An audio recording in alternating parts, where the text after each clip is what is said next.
Greetings, and welcome to A Year of Movies, a Planet Geek production.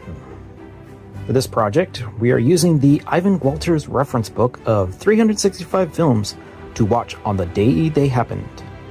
Each day, we watch a movie associated with the date we are watching it on.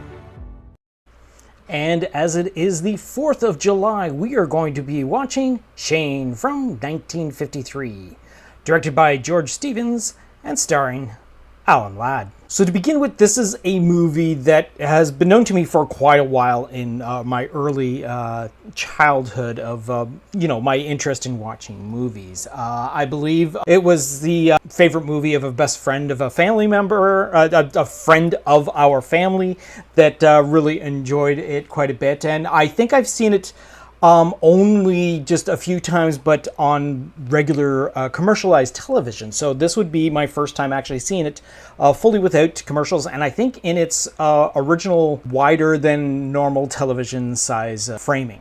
And like it already mentioned, not only does this movie star Alan Ladd, but it also stars Jean Arthur, Ben Heflin, Brendan D. Wilde, Jack Palance, Ben Johnson, Edgar Buchanan, and Emily Meyer. Enigmatic gunslinger Shane, played by Alan Ladd, rides into a small Wyoming town with hopes of quietly settling down as a farmhand. Taking on a job on homesteader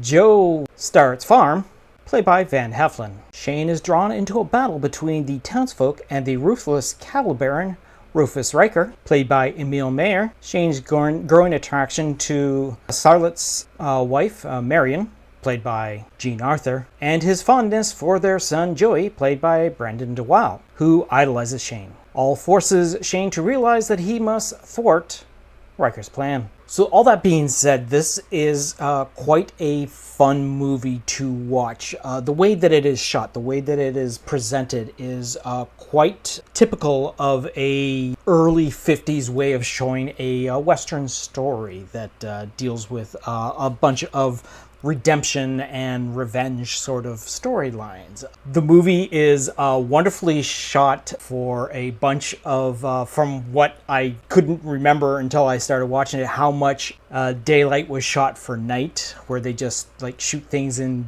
straight out daylight and then tint it down afterwards to make everything look dark. So it has this really noticeable look that's just a sight that you recognize as, oh, that's how they did this and all that sort of thing. But we have some really cool over-the-top theatrical stage fighting going on when a couple of fisticuffs come in. I'm not sure if it was a version that I saw, but I do not remember the every single gunshot sounding like a cannon going off. It was very loud and very surprising the first time I heard a gun go off, and it just sounded like, whoa, was it supposed to sound like a rocket just exploded? But yeah, so it was kind of fun. And again, it had been a while since I had seen this movie, and I really enjoyed watching it yet again. And it's on Independence Day, which is July the 4th. A gunslinger is hired by Jack Riker, by the name of Jack Wilson, played by Jack Palance, who rides in and is taunted by a farmer.